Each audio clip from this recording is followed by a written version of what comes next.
राहुल और समीर दो दोस्त थे जो कॉलेज में साथ में पढ़ते थे।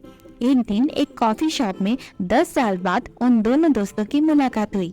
कुछ देर दोनों के बीच में बातचीत होने के बाद समीर ने अपने नए घर के गृह प्रवेश की पूजा के लिए राहुल को इनवाइट किया। राहुल बिल्कुल चौंक गया था और उसने समीर से पूछा, भाई इतनी महंगाई के दिनों में तुमने बस 10 साल में अपना खुद का घर भी खरीद लिया? इससे पॉसिबल हुआ कैसे? जबकि हम जब कॉलेज से पास आउट हुए थे तो मुझे तो 50,000 वाली जॉब लग गई और तुझे सिर्फ 20,000 वाली नौकरी लगी थी। यहाँ मुझे हर महीने अपने बिल्स पे करने में, रेंट पे करने में ही इतना प्रॉब्लम हो रहा है और तुमने इतना सब कुछ मैनेज कैसे किया? दोस्तों, क्या आपके दिमाग में भी यही सवाल आ रहा है? तो मैं बताती हूँ। राहुल, जिसको 10 साल पहले 50,000 वाली जॉब लग गई थी, तो वो अपनी लाइफ को पूरी तरह से एंजॉय कर रहा था। हर महीने सैलरी मिलने के बाद वो महंगे गैजेट्स खरीदता, जैसे कि लैपटॉप, महंगे मोबाइल, खाना पीना, पार्टी करना, ट्रेवल करना। लगता था इन्वेस्टमेंट शुरू करने के लिए उसके पास अभी बहुत टाइम है। पहले वो अपनी 30s तक बहुत अच्छे से कमाएगा और फिर अपनी इन्वेस्टमेंट शुरू करेगा।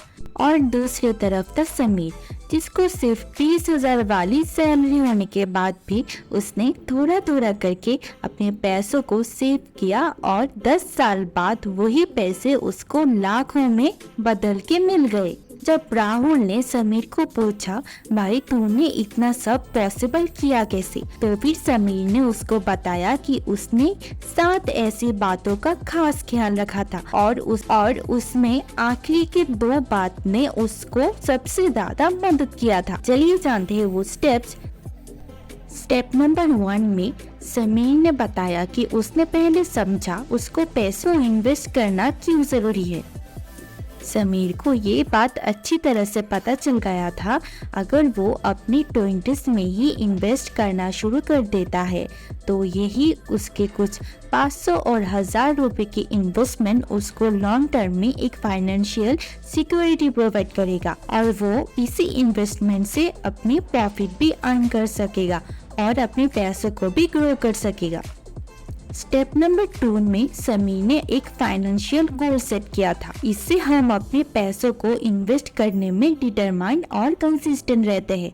इसी वजह से समीर ने अपनी फाइनेंशियल गोल में एक 10 साल में एक घर खरीदने का फैसला लिया था, जिससे उसके माइंड में एक क्लियरिटी हो गया था कि उसको अपने पैसे इन्वेस्ट करना क्यों जरूरी है। स्टेप नंबर 3 में समीर ने बताया कि उसने अपनी मेन सेविंग्स के अलावा भी एक इमरजेंसी फंड में इन्वेस्ट किया था, ताकि अगर फ्यूचर में कभी भी कोई मेडिकल इमरजेंसी या फिर फाइनेंशियल इमरजेंसी या फिर किसी भी रीजन से अगर उसको अपनी जॉब भी छोड़नी पड़े तो फिर उसी वक्त वो अपनी इमरजेंसी फंड में से पैसे यूज कर सकता है और उसकी मेन सेविंग्स में जो पैसे हैं वो भी खर्च नहीं होते हैं। चौथे स्टेप में समीर ने अपने आप को फाइनेंशियली एजुकेट किया था, जैसे कि उसने स्टॉक्स, बॉन्ड्स, म्यूचुअल फंड्स और रियल एस्टेट के बारे में समझना शुरू किया, बुक्स पढ़ना शुरू किया, ऑनलाइन कोर्सेज लिया और फाइनेंशियल एडवाइजर से बात भी किया।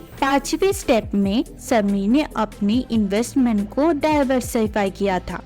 उसे पता था कि अगर वो एक ही जगह अपने पैसों को इन्वेस्ट कर देता है तो फिर भी काफी रिस्की हो सकता है, इसलिए वो अपने पैसों को अलग अलग एसेट क्लासेस में डिस्ट्रीब्यूट करता है, जैसे कि स्टॉक मार्केट में इन्वेस्ट करता है, म्यूचुअल फंड्स में इन्वेस्ट करता है और रियल एस्टेट में भी थोड़ा सा इन्वेस्ट करता है।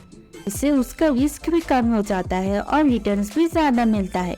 अब आता है वो 2 स्टेप्स जिससे समीर को अपने इन्वेस्टमेंट जर्नी में बहुत फायदा मिला, लेकिन उससे पहले आप इस वीडियो को लाइक कर दीजिए। स्टेप नंबर 5 में समीर ने बताया कि जब उसने अपनी इन्वेस्टमेंट जर्नी शुरू किया था तब वो 22-23 साल का था और वो काफी बिगिनर था, तो उसने बहुत बेसिक से अपना इन्वेस्टमेंट जर्नी शुरू किया और 50-30-20 रूल को बहुत अच्छे से और बहुत लॉन्ग टर्म तक फॉलो किया।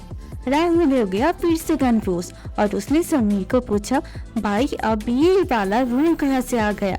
तो समीर ने कहा 50-30-20 रूल, यानी अगर मेरी सैलरी 20,000 है तो मैं उसका 50% यानी कि 10,000 रुपये अपनी ज़रूरतों को पूरा करने के लिए खर्च करूँगा, जैसे घर के लिए ग्रोसरीज खरीदना, बिजली का बिल भरना, रेंट भरना, ये सब।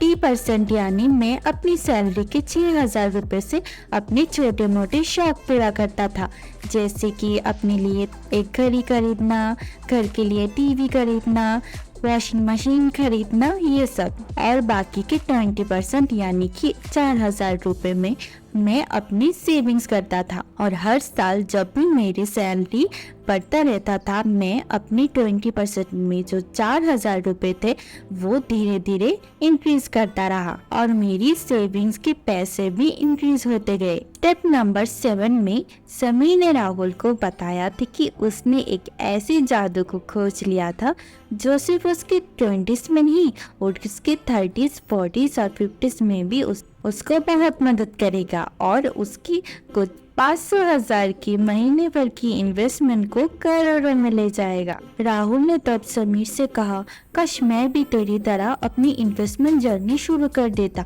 तो फिर आज भी मैं भी अपनी पसंद का कार खरीद सकता था। समीर ने बताया, टेंशन मत ले भाई, आज भी देर नहीं हुआ, आज से ही तू अपना इन्वेस्टमेंट जर्नी शुरू कर दे, और मेरी तरह पावर ऑफ कंपाउंडिंग से अपने पैसों को करोड़ों में बदल दे।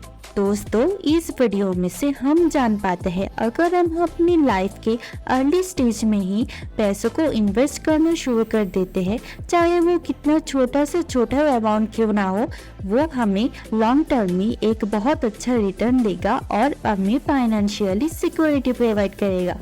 अगर ये वीडियो आपको पसंद आई है तो फिर प्लीज़ हमारे चैनल को सब्सक्राइब करें। Thanks for watching.